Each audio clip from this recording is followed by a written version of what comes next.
وَمَا أَرْسَلْنَاكَ إِلَّا رَحْمَةً لِلْعَالَمِينَ. Ada sebuah hadis yang mulia yang disebutkan dari riwayat Ma'dan bin Abi Talha al-Yamari radhiyallahu anhu atau rahimahullah tepatnya ini tabi'in. Dia berkata, aku pernah bertemu Thauban ini radhiyallahu anhu sahabat Nabi, mantan budak Nabi SAW. Lalu aku berkata, beritahukan padaku suatu amalan yang karenanya Allah memasukkanku ke dalam surga. Atau Ma'dan berkata, aku berkata kepada Thauban, beritahukan padaku suatu amalan yang dicintai Allah. Ketika ditanya, Thauban pun sempat terdiam radhiyallahu anhu. Kemudian ditanya kedua kalinya, ia pun masih diam. Sampai ketiga kali Thauban pun menjawab yang ketiga kalinya. Aku pernah menanyakan hal yang ditanyakan tadi pada Rasulullah SAW dan beliau bersabda, alaika bikathratas sujudi fa innaka la tasjudu lillahi sajdatan illa rafa'aka Allahu biha daraja wa hatta anka biha khati'ah. Hendaklah engkau memperbanyak sujud atau perbanyak solat kepada Allah, karena tidaklah engkau memperbanyak sujud kepada Allah melainkan Allah akan meninggikan derajatmu dan menghapuskan dosamu. Lalu Ma'dan berkata, aku pun pernah bertemu Abu Darda dan bertanya hal yang sama. Lalu sahabat Abu Darda menjawab sebagaimana dijawab oleh Thauban kepadaku. Hadis ini diriwayatkan Muslim nomor 488. Hadis ini menunjukkan teman-teman tentang keutamaan sujud terutama dalam sholat. Ya. Dan dianjurkan untuk memperbanyak sholat itu. Perlu kita garis bawahi teman-teman sekalian bahwasanya satu-satunya amalan ibadah ya, yang Nabi Muhammad SAW terima di langit itu adalah sholat. Yang rangkaian utamanya juga masuk adalah sujud kepada Allah Subhanahu wa taala. Perintah puasa, perintah zakat, perintah jihad, perintah apa saja diterima oleh Nabi SAW di bumi. Ya. Tapi sholat Nabi SAW diterbangkan oleh Allah SWT ke perjalanan Isra dan Mi'raj ke Masjid Aqsa, kemudian menuju ke langit. Ya. Untuk menerima sholat, dan di saat itu Nabi SAW diperlihatkan surga, neraka, dan segala macam fenomena yang luar biasa dalam kejadian Isra dan Mi'raj. Ya. Maka ini teman-teman sekalian menandakan sesuatu yang sangat agung gitu. Dan banyak sekali hadis-hadis Nabi SAW yang sudah kita jelaskan tadi tentang masalah keutamaan sujud. Seperti tadi paling dekatnya seorang hamba dengan Tuhannya pada saat dia sedang sujud. Ya, maka perbanyaklah doa pada saat itu, hadis riwayat Muslim.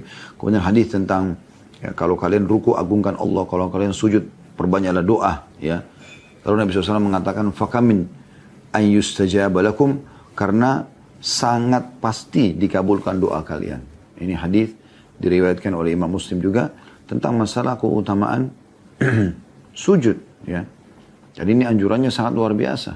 Anjurannya sangat luar biasa gitu. Kemudian juga, ya, faedah yang bisa diambil daripada hadis paling dekatnya seorang hamba pada saat sedang sujud, Imam Nawawi berkata, rahimahullah, dalam hadis ini terdapat dalil yang mendukung pendapat yang mengatakan bahwa sujud lebih utama daripada berdiri ketika sholat dan juga rukun-rukun sholat yang lainnya. Berarti rangkaian sholat yang utuh itu dari takbiratul ihram sampai salam, yang paling afdol di situ gerakannya justru sujudnya. Justru sujudnya, karena di situ kedekatan seorang hamba ya, kepada Tuhannya, dan kita dianjurkan untuk memperbanyak doa. Bahkan tadi sudah kita bacakan hadisnya, sangat jarang ditolak doa pada saat sedang sujud. Ya.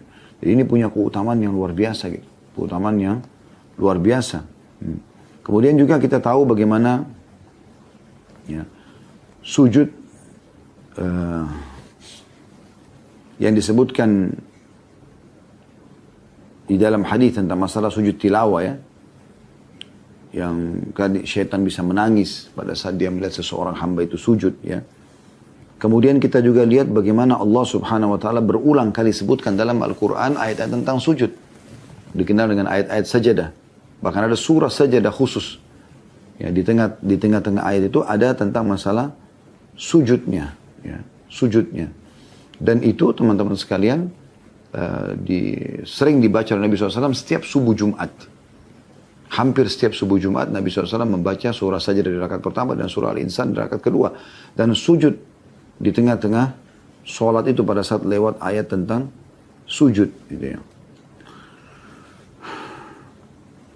Dan itu disebutkan dalam sebuah hadis Abu Hurairah radhiyallahu anhu bahwa Nabi SAW bersabda, ini hadis sahih riwayat Muslim nomor 81 ya. Kata Nabi SAW, "Idza qara'a ibnu Adam as-sajdata fasajada i'tazala asy-syaitanu yabki yaqulu ya wailah." Wa fi riwayah Abi Quraib, "Ya waili umira ibnu Adam bis-sujudi fasajada falahu al-jannah wa umirtu bis-sujudi fa abaitu faliyan nar." Jika anak Adam membaca ayat sajadah, ya, tadi ayat yang berisi tentang masalah sujud, lalu dia sujud, maka syaitan akan menjauhinya sambil menangis. Syaitan pun berkata, celaka aku, anak Adam ini disuruh sujud, lalu dia sujud, dia pun masuk surga karena itu. Ya. Ini berarti memang sujud menyelamatkan dari neraka, sebagaimana langkah kita, karena dia akan masuk surga. Kalau masuk surga berarti selamat dari neraka, kan gitu. Sedangkan aku diperintahkan, kata syaitan, untuk sujud, namun aku enggan sehingga aku pantas mendapatkan neraka. Hadis ini sekali lagi sahih riwayat Imam Muslim. Ya. Berarti memang dia sebuah ibadah yang luar biasa gitu. Ya. Kemudian juga dalam riwayat lain tentang masalah dikeluarkannya dari neraka ya, orang-orang yang mentauhidkan Allah dan orang yang memiliki tanda sujud di wajahnya itu tidak akan dibakar oleh api neraka. Dalam sebuah riwayat Bukhari dan juga Muslim, Imam Bukhari riwayatkan nomor 7437 dan Muslim 182,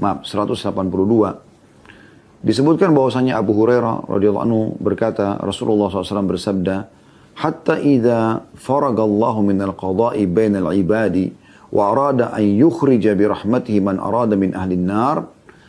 Pada saat Allah sudah selesai menentukan keputusan pada hamba-hambanya di hari kiamat nanti, ya, dan dia hendak dengan rahmatnya ya, mengeluarkan siapapun dari api neraka yang dia inginkan, amaral malaikata an yukhriju minan nari man kana la yusyriku billahi syai'a.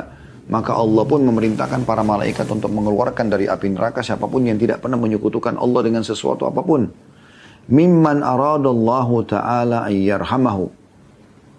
Dari siapapun yang Allah ingin kasihani dia. Yaqulu la ilaha. Mimman yaqulu la ilaha illallah. Dari yang mengucapkan la ilaha illallah. Faya'rifunahum finnari bi'atharis sujud. Maka mereka pun dikenal oleh para malaikat dalam neraka dari bekas-bekas sujud mereka. Ya. Ta'kulun nara min ibni Adam illa athar sujudi. Harramallahu ala nari an ta'kula athar sujud. Neraka akan membakar seluruh tubuh anak Adam kecuali bekas sujudnya. Karena Allah telah mengharamkan neraka untuk membakar bekas sujud. Ya. Jadi bekas sujud itu ada di wajah ya. Terlihat gitu. Karena memang dia sering sujud, Allah SWT berikan dia cahaya di wajahnya gitu. Dalam Sahih Muslim, An-Nawawi menyebutkan sebuah bab keutamaan sujud dan dorongan untuk melakukannya. Dari Thauban bekas budak Rasulullah SAW ditanya ya, oleh Ma'dan bin Abi Talha al-Yamari. Tadi sudah kita sebutkan riwayatnya ini ya.